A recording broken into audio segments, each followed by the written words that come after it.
नमस्कार मित्रांनो, जय शिवराय. सगळ्यात पहिल्यांदा सर्वांना गणेश चतुर्थीच्या हार्दिक अशा लाख लाख शुभेच्छा. गणेश चतुर्थी म्हटलं की मौज मजा, दंगा मस्ती, DJ, फटाक्यांची आताशबाजी हे सगळं आलंच. ते तुम्ही आम्ही सर्वांनी केलंच पाहिजे. पण आजच्या तरुणाईला एक विनम्र आव्हान आहे, विनंती आहे की आपल्या हिंदू धर्म संस्कृतीमध्ये जेवढे काही आपण सण उत्सव साजरे करतो, ते सण उत्सव साजरे करतेवेळी आपण त्या संस्कृतीला धरूनच साजरे करतो का त्या संस्कृतीला घालून दिलेल्या नियमांची पायमल्ली करतो किंवा त्या संस्कृतीच्या प्रवाहातून थोडंसं बाजूला जातो, याचं थोडंसं भान राखायला हवं. कारण समाजातील सर्व जाती धर्माच्या लोकांनी एकत्र यावं आणि समाजातील सर्व जातीच्या धर्माच्या लोकांनी एकत्र एकोप्यानं आनंदानं गुण्यागोविंदानं नांदावं. हा स्वच्छ उद्देश डोळ्यासमोर ठेवून लोकमान्य टिळकांनी शिवजयंती आणि गणेशोत्सव हे 2 कार्यक्रम सुरू केले होते. आपण तो उद्देश सफल करतो का? माझं तरुणांना विनम्र आव्हान आहे. आज आपण बघायला गेलं तर 2 ते 3 हजार लोकवस्ती असलेल्या गावामध्ये 8-8, 10-10 गणेश मंडळ आहेत. चांगली गोष्ट आहे. भक्तिभावाने या सणांच्या निमित्तानं, या उत्सवाच्या निमित्तानं सर्व लोक एकत्र येतील आणि गुण्यागोविंदाने हा सण उत्सव साजरा करतील. पण असं दिसतंय का मित्रांनो? बघा, मंडळांच्या मध्ये चढाओढ असते. या मंडळानं कार्यक्रम कोणता आणला आहे, आपण मग हा आणायचा. त्या मंडळाची मिरवणूक कधी आहे, त्याने त्या मिरवणुकीमध्ये वेगळं काय केलं आहे, त्याच्यापेक्षा जास्त एक स्टेप पुढचं आपण करायचं. मग याच्यातून काय होते, मंडळांच्यामध्ये ईर्ष्या वाढीस लागते. कृपया हे टाळा मित्रांनो. कारण याच्या उलट मला तर सांगायचं आहे, मला तर असं वाटतं आहे की सर्व मंडळाच्या कार्यकर्त्यांनी, अध्यक्षांनी, खजिनदारांनी, सर्व कार्यकर्त्यांनी एकमेकाला सपोर्ट करा.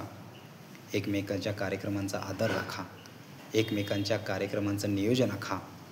जेणेकरून समाजामध्ये तेढ निर्माण होणार नाही, भांडणतंटा होणार नाही आणि सर्व गणेश मंडळांचे कार्यक्रम किंवा सर्व लोक एकत्र येऊन सर्व कार्यक्रम अतिउत्साही आनंदाच्या वातावरणामध्ये पार पाडतील.